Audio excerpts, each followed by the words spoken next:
আহ,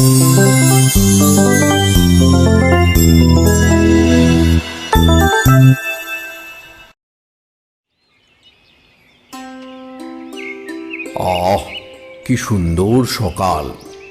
গত রাতে খুব ঝড় বৃষ্টি হওয়ায় আবহাওয়া অনেকটা ঠান্ডা হয়েছে। যাই, বাড়ির পেছনের বাগানে যাই।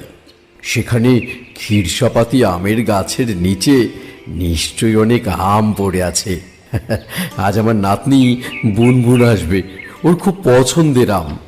যাই, কুড়িয়ে নিয়ে যাই।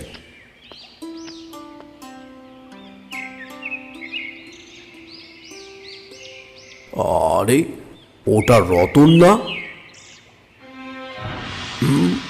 রতনই তো, কোনো ভুল নেই। কত বড় সাহস, আমার বাগানে ঢুকেছে, তাও না বলে। আজ পিচ মোড়া করে বেঁধে পেটাতে হবে, তবে গিয়ে আমার রাগ যাবে।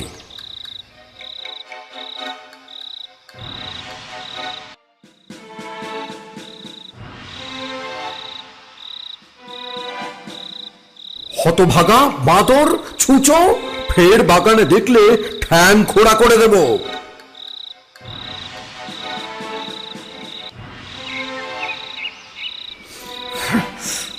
না, আজ এর একটা হেস্তনেস্ত করতেই হবে।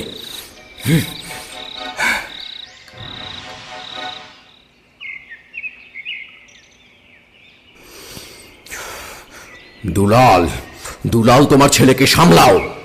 কেন বাবু, ও কি করছে? চোর বানিয়েছো, চোর। অন্যের বাগানে ঢুকে ফল চুরি করে, আবার নিষেধ করলে মুখ ভেঙচে পালায়। কি করব বাবু, মা মরা সওয়াল। আমি জেলে মাছ ধরে বেড়াই, সময় দিতে পারি না। আচ্ছা ঠিক আছে, আমি বলিয়ে দেব, আপনার বাগানে আর ঢুকবে না। হ্যাঁ, সেটাই ভালো হবে। কথাটা তোমার ছেলের কানে ভালো করে ঢুকিয়ে দিও, কারণ এবার ধরা পড়লে রাস্তায় ফেলে পেটাবো, বুঝেছ? যত সব। ও দাদু ভাই, তোমাদের জায়গাটা না জাস্ট অসাম। চারপাশে গাছপালা, কত ফুল, কত পাখি, বারবার দেখেও আশ মেটে না। কত শান্তি এখানে। তোমার ভালো লেগেছে দিদি ভাই? খুব খুব খুব। তাহলে থেকে যাও এখানেই। না দাদু ভাই, সে উপায় নেই। কেন? আমাদের স্কুলের প্রিন্সিপালকে তো আর চেনো না, আস্ত বাঘ। সামার ভ্যাকেশনের বাইরে একটা দিন এক্সট্রা ছুটি দেবে না। বলো কি দিদি ভাই? তাহলে তো তাকে এখানে একবার আনতেই হয়। এখানে কেন? কে জানে, এদিকটা এত জঙ্গল টঙ্গল দেখে নিজেই যদি থেকে যেতে চান। হাজার হোক বাঘ তো, জঙ্গল তো পছন্দ হবেই। আর প্রিন্সিপাল থাকলে তো তোমার থাকতে কোনো অসুবিধে নেই, কি বলো? তুমিও না দাদু ভাই, খুব বোকা।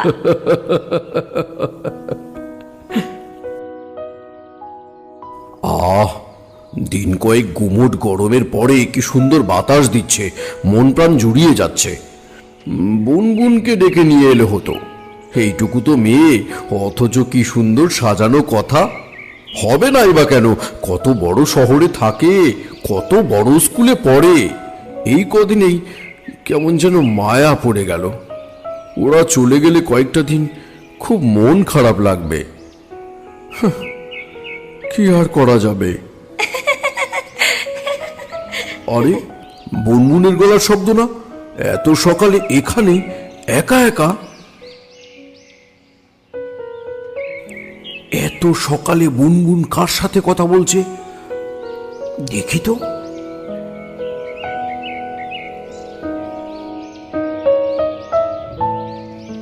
এতবার মানা করা সত্ত্বেও আবার আমার বাগানে ঢুকেছে। আজ ওকে উচিত শিক্ষা দিতেই হবে।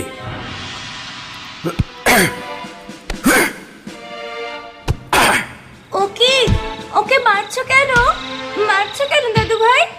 মেরো না, ছেড়ে দাও। তুমি ওকে ওকে মারলে কেন দাদু ভাই? ও ভালো ছেলে নয়। কে বলেছে তোমাকে? আমি বলছি, না দেখতে ভালো, না কোনো কাজে লাগে, নিচু জাত, হাড় হাবাতে, তার উপরে বেটা চোর। একদম মিশবে না এদের সাথে।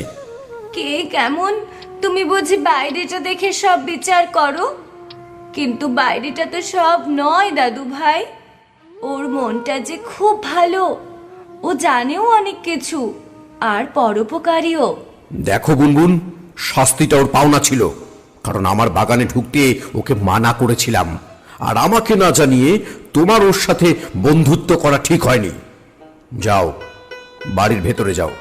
ও ঢুকতে চায়নি, আমি জোর করেছিলাম। তখন তো আর জানতাম না আমার কারণে ওকে এভাবে মার খেতে হবে।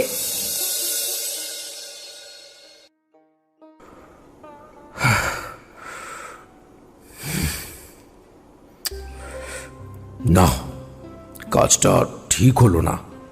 এভাবে মারাটা উচিত হয়নি। তখন চট করে মাথাটা গরম হয়ে গেল। একবার রতনের বাড়িতে গিয়ে দেখে আসি, বেকায়দায় কোথাও লাগলো না তো।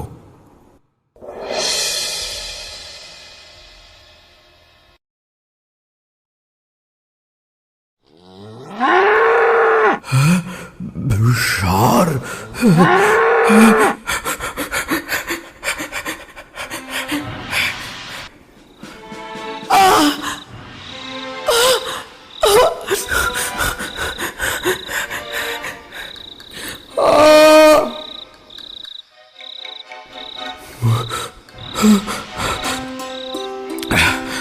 বাবারে, নিশ্চিত মৃত্যু।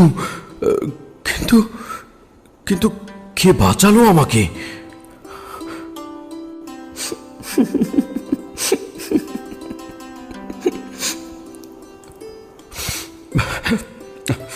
নিচে নিচে নেমে আয় বাদর।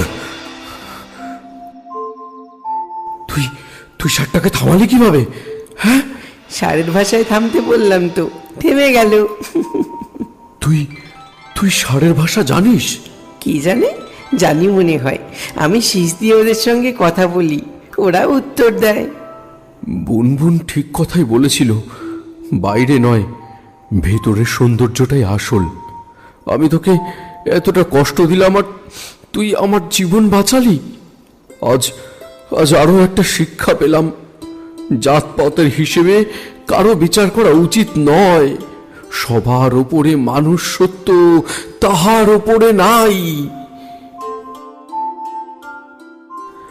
চল বাবা, তোর বুনবুন দিদিকে কি দেখাচ্ছিলি, দেখা। আচ্ছা, তুই ষাঁড়ের ভাষায় কি বললি যে ষাঁড়টা থেমে গেল? কি আর বলবো, বললাম ছেড়ে দে রে, সবসময় মাথা গরম থাকা খ্যাপাটে বুড়ো, গুতোস না। ষাঁড়টা কি বুঝলো কে জানে, গুতলো না। তবে রে, আমি খ্যাপাটে বুড়ো? দাঁড়া, এই এই লাঠি তোর পিঠে আজ ভাঙবো। আয় আয়।